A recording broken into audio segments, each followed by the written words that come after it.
തീർച്ചയായിട്ടും അവൻ 24 മണിക്കൂറും നമ്മളെ വിളിക്കും. എല്ലാ പാതിരാത്രി ആയാലും അവൻ വിളിക്കും, നമ്മളെ വിളിക്കും. സാധാരണ ഒരു 5-5:30 മണിയാകുമ്പോൾ വിളിക്കേണ്ടതാണ്. ഞങ്ങൾ ഡ്യൂട്ടിക്ക് പോകുന്നതിന് മുമ്പ് അവൻ അമ്മയെ വിളിക്കും, വിളിച്ചിട്ടാണ് പോകുന്നത്. പിന്നെ അന്ന് വിളിക്കാത്തതുകൊണ്ട് ഞങ്ങൾ വിചാരിച്ചത് ഡ്യൂട്ടിക്ക് ടൈമായി പോയതുകൊണ്ട് വിളിക്കാതെ പോയതെന്നായിരിക്കും വിചാരിച്ചത്. പിന്നീട് ശരിക്കും ഞാൻ മകനെ കോൺടാക്റ്റ് ചെയ്യാൻ ശ്രമിച്ചത് ഈ ക്യാമ്പ് ഏതാണെന്ന് അറിയാൻ വേണ്ടിയിട്ടായിരുന്നു. ഫോൺ റിങ് ചെയ്ത് അവൻ എടുക്കാതായപ്പോൾ എനിക്ക് മനസ്സിലായത് ആ ക്യാമ്പ് തന്നെയെന്നാണ്. പിന്നെ ഒരുപാട് ആഗ്രഹങ്ങളോട് കൂടി വന്ന എല്ലാ പ്രവാസികളെ പോലെ തന്നെയാണ് എൻ്റെ മോൻ.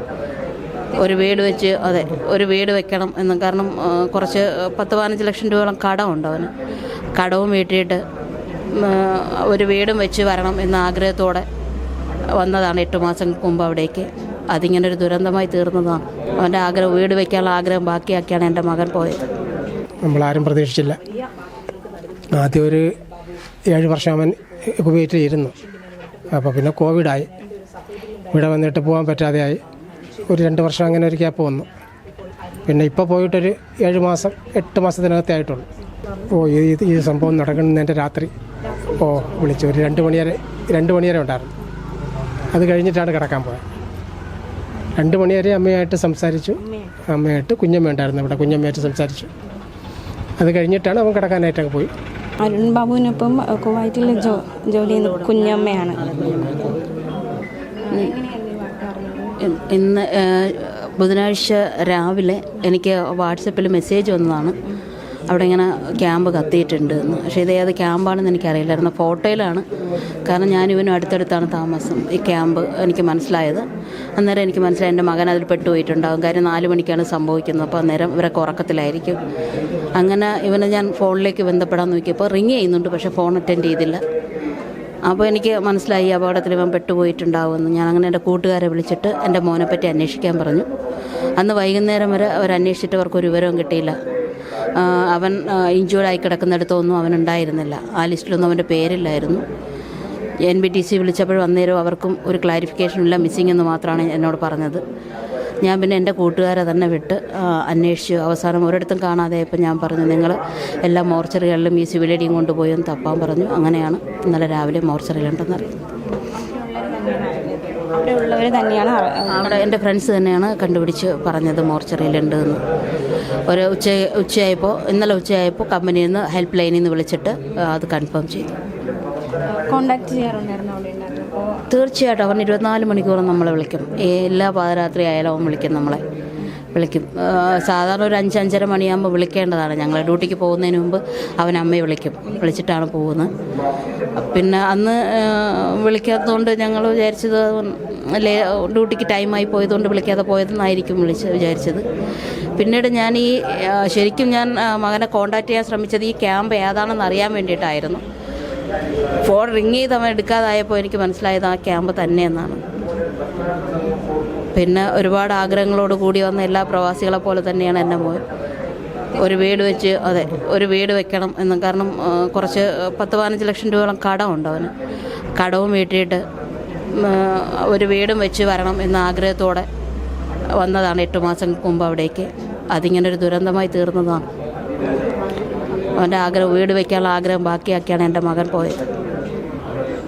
ഇവിടെ ആയിരുന്ന സമയത്ത് എന്തെങ്കിലും ബുദ്ധിമുട്ടുകൾ എന്തെങ്കിലും പറഞ്ഞിട്ടുണ്ടായിരുന്നു? ബുദ്ധിമുട്ടുകളെന്താ, എപ്പോഴും ഒരു ആഗ്രഹമായിട്ട് എന്നോട് പറയുന്നത് ഇത് മാത്രമേ ഉള്ളൂ, വീട് വെക്കണം. എനിക്ക് അവിടെ ഒരു എക്സ്ചേഞ്ചിലാണ് ജോലി. അപ്പം അവിടുത്തെ ഡെപ്യൂട്ടി മാനേജറാണ് ഞാൻ. അപ്പോൾ എന്നോട് എപ്പോഴും പറയും, എനിക്ക് ബാങ്കിൽ ലോൺ എടുക്കാൻ വേണ്ടുന്നുള്ള പേപ്പറുകളെല്ലാം കുഞ്ഞുമ്മ ഞാൻ വരും റെഡിയാക്കി വെച്ചേക്കണേ. കുഞ്ഞുമ്മ നാട്ടിൽ നിന്ന് വന്നപാടെ എനിക്കതൊക്കെ ചെയ്തു തരണം. ഞാൻ മാർച്ച് നാട്ടിൽ പോയിട്ട് ലോൺ എടുത്തിട്ട് എനിക്കൊരു കുഞ്ഞു വീട് വെക്കണം. എനിക്ക് ഇനി പോകുമ്പോൾ എൻ്റെ വീട്ടിൽ കയറണം എന്ന് എപ്പോഴും പറയുമായിരുന്നു. എന്നെ എയർപോർട്ടിലേക്ക് കൊണ്ടുവിടാമെന്നതും അവൻ തന്നെയാണ്. അപ്പോഴും അവൻ സംസാരിച്ചത് ഈ വീട് വയ്ക്കുന്നതിനെ പറ്റി തന്നെയായിരുന്നു. വീട് എന്ന് മാത്രമായിരുന്നു ഊണിലും ഉറക്കത്തിൽ അവൻ പറഞ്ഞുകൊണ്ടേയിരുന്നത്. എപ്പോൾ കണ്ടാലും എപ്പോൾ വിളിച്ചാലും വീടിനെ പറ്റി പറയും. എന്നോട് ചോദിക്കും എങ്ങനത്തെ വീട് വെക്കണം, നമുക്ക് ചെറിയ വീട് മതി എന്ന്, ഒരു കുഞ്ഞു വീട് വെക്കണം. അത് മാത്രമായിരുന്നു എൻ്റെ കുഞ്ഞിൻ്റെ ആഗ്രഹം. അത് നടക്കാതെ അത് ബാക്കി വെച്ച് അവൻ പോയി. എങ്ങനെയാണ് അരുൺ ബാബു കുവൈറ്റിലെത്തിയത്? കുവൈറ്റിൽ ഞങ്ങൾ നല്ല റിലേഷനിലാണ്. കാരണം ഞങ്ങൾ പ്രായം കൊണ്ട് വളരെ വലിയ വ്യത്യാസമില്ലാത്തവരാണ്. എന്നെക്കാൾ 9 വയസ്സാണ് അവന് കുറവുള്ളത്. അപ്പോൾ നല്ലൊരു സുഹൃത്തായിരുന്നു. എൻ്റെ ഏറ്റവും ബെസ്റ്റ് ഫ്രണ്ട് എന്ന് പറയുന്ന അവൻ എൻ്റെ പ്രശ്നങ്ങൾ പറയാനും ഞങ്ങളെ നല്ല ഇവിടുത്തെ എല്ലാ പ്രശ്നങ്ങളിലും അവൻ തന്നെയാണ് ഞങ്ങളെ കുടുംബത്തിൻ്റെ നെടും തൂൺ. അതാണ് അവൻ. അപ്പോൾ അവിടെ പർച്ചേസറായിരുന്നു. NBTC കമ്പനിയുടെ മെക്കാനിക് ഡിപ്പാർട്ട്മെൻറ്റിലെ പർച്ചേസറായിരുന്നു, ഷോപ്പ് അഡ്മിൻ. അപ്പോൾ ഈ ക്യാമ്പ് കണ്ടിട്ടുണ്ടായിരുന്നു? ഇവർ താമസിൻ്റെ അടുത്താണ്, ഞാൻ താമസിക്കുന്നതിൻ്റെ അടുത്താണ് ക്യാമ്പ് കണ്ടിട്ടുണ്ട്. സൗകര്യമൊക്കെ ഉണ്ട്, എല്ലാ സൗകര്യം ഉള്ളത് തന്നെയാണ്. പിന്നെ അവിടുത്തെ ഒരു മിസ്റ്റേക്ക് എന്താണെന്ന് വെച്ച് കഴിഞ്ഞാൽ ഇതിൻ്റെ ഗ്രൗണ്ട് ഫ്ലോറിലായിരുന്നു അവരുടെ കിച്ചൺ ഉണ്ടായിരുന്നത്. അവിടെ നിന്നാണ് ഈ ഫയർ ഉണ്ടായതെന്നാണ് പറയുന്നത്. ബാക്കിയുള്ള എല്ലാ സൗകര്യമുള്ളൂ. ഒരു റൂമിൽ 3 പേരേ ഉള്ളൂ. വേറെ അങ്ങനെ NBTC ക്യാമ്പുകളെ പറ്റി അങ്ങനെ കുറ്റം പറയാനായിട്ടൊന്നുമില്ല. എല്ലാ സൗകര്യങ്ങളുള്ള ഫ്ലാറ്റ് ബിൽഡിങ്ങുകൾ തന്നെയാണ്. പക്ഷേ ഇതാദ്യമായിട്ടാണ് ആ കമ്പനിയിൽ ഇങ്ങനെ ദുരന്തം ഉണ്ടാകുന്നത്. ഒട്ടും പ്രതീക്ഷിക്കാതെയാണ് ഈ ഒരു മരണ വാർത്ത വന്നത്. അപ്പോൾ നമ്മളാരും പ്രതീക്ഷിച്ചില്ല. ആദ്യം ഒരു 7 വർഷം അവൻ കുവൈറ്റിലിരുന്നു. അപ്പോൾ പിന്നെ കോവിഡായി. ഇവിടെ വന്നിട്ട് പോകാൻ പറ്റാതെയായി. ഒരു 2 വർഷം അങ്ങനെ ഒരു ഗ്യാപ്പ് വന്നു. പിന്നെ ഇപ്പോൾ പോയിട്ടൊരു 7 മാസം 8 മാസത്തിനകത്തേ ആയിട്ടുള്ളൂ. ഭാര്യയും 2 കുഞ്ഞുങ്ങളുമുണ്ട്. പിന്നെ പിതാവിന് എന്താണ് പറ്റിയത്? പിതാവ് മരിച്ചു. ആദ്യം മരിച്ചത് പിതാവാണ്. അത് കഴിഞ്ഞൊരു സഹോദരി മരിച്ചു. അത് മരിച്ചത് നഴ്സിംഗ് പഠിക്കാൻ വേണ്ടിയിട്ട് കർണാടകത്തിലൊരു കോളേജിലായിരുന്നു പോയത്. പനി വന്നു, ചികിത്സാ പിഴവ് മൂലമാണ് മരിച്ചതെന്നാണ് അറിവ്. ഇവിടെ ബോഡി വന്നപ്പോൾ നമ്മൾ മനസ്സിലാക്കുന്നത്. പിന്നെ അതിനെക്കുറിച്ചൊന്നും അന്വേഷിക്കാൻ പറ്റിയില്ല. പിന്നെ ഒരു വലിയമ്മേരെ മകൾ ഇപ്പോൾ മരിച്ചിട്ട് 1 വർഷമേ ആയിട്ടുള്ളൂ. അങ്ങനെ ഒരു മരണം പിന്തുടരുന്നൊരു കുടുംബമായിപ്പോൾ. ഇനിയിപ്പോൾ അമ്മയുണ്ട്, ഭാര്യ, 2 കുഞ്ഞുങ്ങൾ, പിന്നെ അനുജരുണ്ട്, വലിയമ്മയുണ്ട്, കുഞ്ഞമ്മയുണ്ട്. കുഞ്ഞമ്മ ഗൾഫിലാണ്. ഇപ്പോൾ ഇവിടെ വന്നിട്ട് ഒരു 15 ദിവസമേ ആയിട്ടുള്ളൂ. ഇവൻ്റെ കൂടെ തന്നെ ആയിരുന്നു. ആര്? ഈ സംഭവം നടക്കുന്നതിൻ്റെ രാത്രി വിളിച്ചു. ഒരു 2 മണി വരെ ഉണ്ടായിരുന്നു. അത് കഴിഞ്ഞിട്ടാണ് കിടക്കാൻ പോയത്. 2 മണി വരെ അമ്മയായിട്ട് സംസാരിച്ചു. അമ്മയായിട്ട് കുഞ്ഞമ്മ ഉണ്ടായിരുന്നു ഇവിടെ. കുഞ്ഞമ്മയായിട്ട് സംസാരിച്ചു. അത് കഴിഞ്ഞിട്ടാണ് അവൻ കിടക്കാനായിട്ടൊക്കെ പോയി. അപ്പോഴ് കുടുംബകാര്യങ്ങൾ മാത്രമേ അപ്പോൾ സംസാരിച്ചിട്ടുള്ളൂ. ഈ ഒരു പ്രതീക്ഷ ഇല്ലല്ലോ, ഇങ്ങനെ സംഭവിക്കുന്നൊരു പ്രതീക്ഷയൊന്നും ഇല്ലല്ലോ. അപ്പോൾ കുടുംബ കാര്യങ്ങൾ സന്തോഷമായിട്ട് കാര്യങ്ങൾ സംസാരിച്ചു. അങ്ങനെയാണ് ഇപ്പോൾ അമ്മ വിളിക്കുന്നതും. അങ്ങനെയാണ് ഇത്രയും സ്നേഹമായിട്ട് സന്തോഷമായിട്ടും വിളിച്ചിട്ട് പെട്ടെന്ന് പോയല്ലോ എന്നുള്ളൊരു ഒരു വിഷമത്തോടു കൂടിയാണ് അമ്മ ഇപ്പോൾ കരയുന്നത്. വീട് പണിയായിരുന്നു അല്ലേ? വീട് പണി സ്ഥലം വാങ്ങിച്ചിട്ടിട്ടുണ്ട്. ഒരു വീടെന്നുള്ളൊരു സ്വപ്നം യാഥാർത്ഥ്യമാക്കാനാണ് ഇപ്പോൾ പോയത്. പോയിട്ട് ഇപ്പോൾ 8 മാസത്തിനകത്തേ ആയിട്ടുള്ളൂ. അതായിട്ടില്ല, വീടായിട്ടില്ല. മകളെ നീന്തൽ താരമാക്കണമെന്നൊരാഗ്രഹം. അതെ.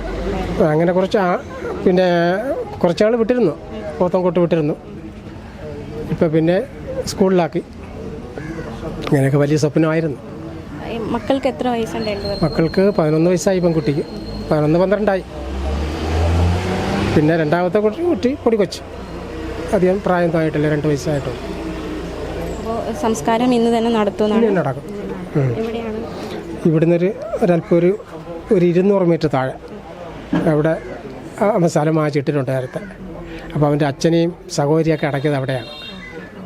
അച്ഛൻ നേരത്തെ ഗൾഫിലിരുന്നു. അച്ഛനും നേരത്തെ ഗൾഫിലായിരുന്നു. ഗൾഫിലായിരുന്നു, സൗദിയിലായിരുന്നു. അദ്ദേഹം ഒരുപാട് വർഷമായിരുന്നു. അപ്പോൾ ഇരുന്നതിലുള്ളതാണ് അവിടെ ഒരു 8 സെൻറ്റ് സ്ഥലം വാങ്ങിച്ചിട്ടു. അത് അവിടെയാണ് ഈ അച്ഛനെ അടക്കിയതും സഹോദരി അടക്കിയതും അവിടെയാണ്. അവിടെ തന്നെയാണ് ഈ മകനെ അടക്കാൻ ഇപ്പോൾ തീരുമാനിച്ചിരിക്കുന്നത്. എങ്ങനെയാണ് ഈ മരണ വാർത്ത സ്ഥിരീകരിച്ചത്? അല്ല, അത് അവിടുന്ന് ഇപ്പോൾ ഈ സംഭവം നടന്നപ്പോൾ തന്നെ ഇവിടെ കുഞ്ഞമ്മ ഇവിടെ ഉണ്ടല്ലോ. കുഞ്ഞമ്മയ്ക്ക് അവിടെയുള്ള സുഹൃത്തുക്കൾ ആൾ മിസ്സിങ് ആണെന്നുള്ള ഒരു ഇൻഫർമേഷൻ കൊടുത്തിരുന്നു. അപ്പോഴേ ഇവിടെ പിന്നെ അവർക്ക് മനസ്സിലായി ഒരു തീയുടെ പുകയും ഒക്കെ വരുമ്പോൾ എന്തായിരുന്നാലും അത് മിസ്സിങ് ആയിരിക്കില്ല എന്നൊരു സംശയം അവർക്കുണ്ടായിരുന്നു. അവരത് പുറത്ത് വിട്ടില്ല. നമ്മളോടൊക്കെ പറഞ്ഞു മിസ്സിങ് ആണെങ്കിലും അത് കുഴപ്പമാണെന്ന് പറഞ്ഞു. അങ്ങനെ പിന്നെ TV-യിൽ അത് അവസാന ഘട്ടത്തിലാണ് ടി വിയിൽ അറിയിപ്പ് വന്നത്. അതിന് മുമ്പായിട്ട് തന്നെ ഇവിടെ സ്ഥിരീകരണം വന്നു. അവിടുന്ന് സുഹൃത്തുക്കളൊക്കെ പറഞ്ഞു, അവർ പോയി പിന്നെ ഐഡൻറ്റിഫൈ ചെയ്തു. ഐഡൻറ്റിഫൈ ചെയ്തു. അത് പെട്ടെന്ന് ഈ 22 ഇവനെ കൂടെ വിടാനുള്ളൊരു സൗകര്യം തന്നെയാണ് അവർ ചെയ്യുന്നത്. ബോഡി എല്ലാം പിന്നീടല്ലേ ഇപ്പോൾ ഒന്നും കൂടെ ആയത്. എല്ലാം ഒരുമിച്ച് വിടാനുള്ളൊരു സൗകര്യം അവർ ചെയ്യുന്നുണ്ട്. നല്ല സുഹൃത്തുക്കൾ, നല്ല രീതിയിൽ പ്രവർത്തിക്കുന്ന സുഹൃത്തുക്കളുണ്ടാവും. കുഞ്ഞമ്മ അവിടെ പോയിട്ട് 8 വർഷമായി. അപ്പോൾ നല്ലൊരു ബന്ധമുണ്ട് അവിടെ. അപ്പോൾ കുഞ്ഞമ്മ ഇവനുമായിട്ട് അപ്പുറം തന്നെ. കുഞ്ഞമ്മ ഇവൻ താമസിച്ചിരുന്ന ഫ്ലാറ്റിലല്ല കുഞ്ഞമ്മ താമസിക്കുന്നത്, അപ്പുറമാണ്. വലിയ വ്യത്യാസമില്ലാത്തൊരു 50 മീറ്ററിൻ്റെ വ്യത്യാസം. അങ്ങനെയാണ് പറഞ്ഞു കേട്ടത്. വലിയൊരു സങ്കടമായി.